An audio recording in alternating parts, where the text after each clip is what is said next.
తెలంగాణలో గవర్నర్ కోట MLC నియామకాలపై supreme court సంచలన తీర్పునిచ్చింది.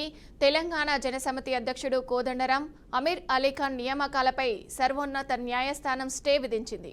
వారి నియామకాలను నిలిపివేస్తూ తీర్పు ఇచ్చింది.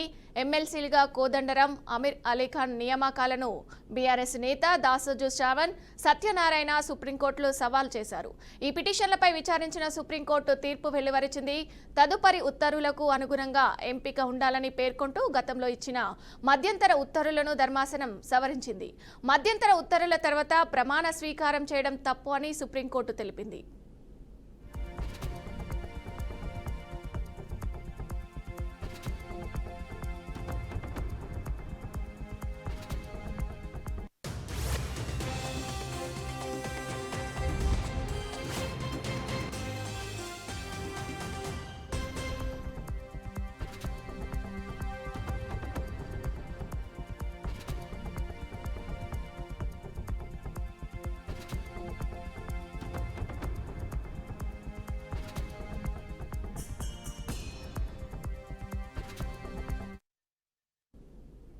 తూర్పుగోదావరి జిల్లాలో మాజీ సైనిక ఉద్యోగిని మోసం చేసి 14 లక్షల లంచం కాజేసిన ఘటన ఆలస్యంగా వెలుగులోకొచ్చింది.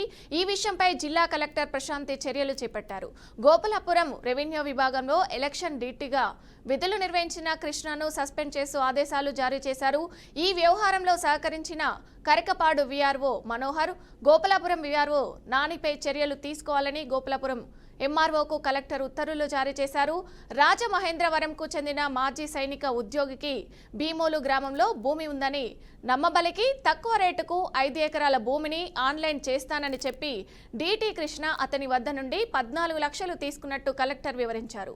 అనంతరం రెవెన్యూ రికార్డులు తారుమారు చేసి భూమి లేనట్టుగా నకిలీ పట్టాదారు పాస్బుక్లను సృష్టించి సైనిక ఉద్యోగికి అందజేసినట్టు తెలిపారు. భూమి రిజిస్ట్రేషన్కు వెళ్లగా ఆన్లైన్ పత్రాలు నకిలీవని తెలిసి నరసింహారెడ్డి అవాక్కయ్యారు. ఈ విషయంపై కలెక్టర్కి ఫిర్యాదు చేయగా కలెక్టర్ ఆదేశాల మేరకు డిప్యూటీ కలెక్టర్ భాస్కర్ రెడ్డి విచారణ చేపట్టి రెవెన్యూ రికార్డులలో అనధికార మార్పులు చేసి నకిలీ పాస్బుక్లు సృష్టించినట్టు నివేదిక సమర్పించారు. ఈ నివేదిక ఆధారంగా ముగ్గురిపై చర్యలు తీసుకుంటూ అధికారిక ప్రకటన విడుదల చేశామని కలెక్టర్ ప్రశాంతి వెల్లడించారు.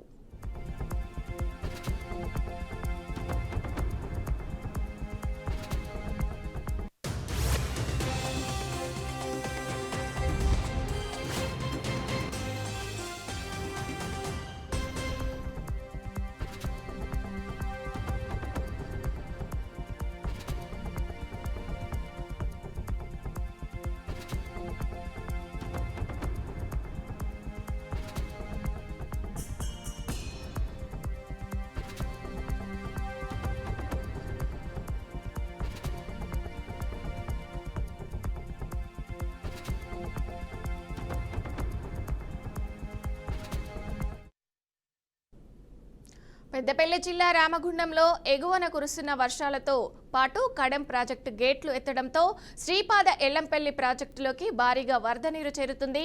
ఎల్లంపల్లి ప్రాజెక్టు పూర్తి స్థాయి సామర్థ్యం 20.175 టీఎంసీలు కాగా ప్రస్తుతం 13.712 టీఎంసీల వరకు నీరు చేరింది. ప్రాజెక్టు ఇన్ఫ్లో 16,027 క్యూసెక్లు ఉంది. హైదరాబాద్ మెట్రో సిటీకి 330 క్యూసెక్లు, ఎన్టీపీసీకి 120 క్యూసెక్ల నీటిని పంపిస్తున్నట్టు ఎల్లంపల్లి ప్రాజెక్టు అధికారులు తెలిపారు.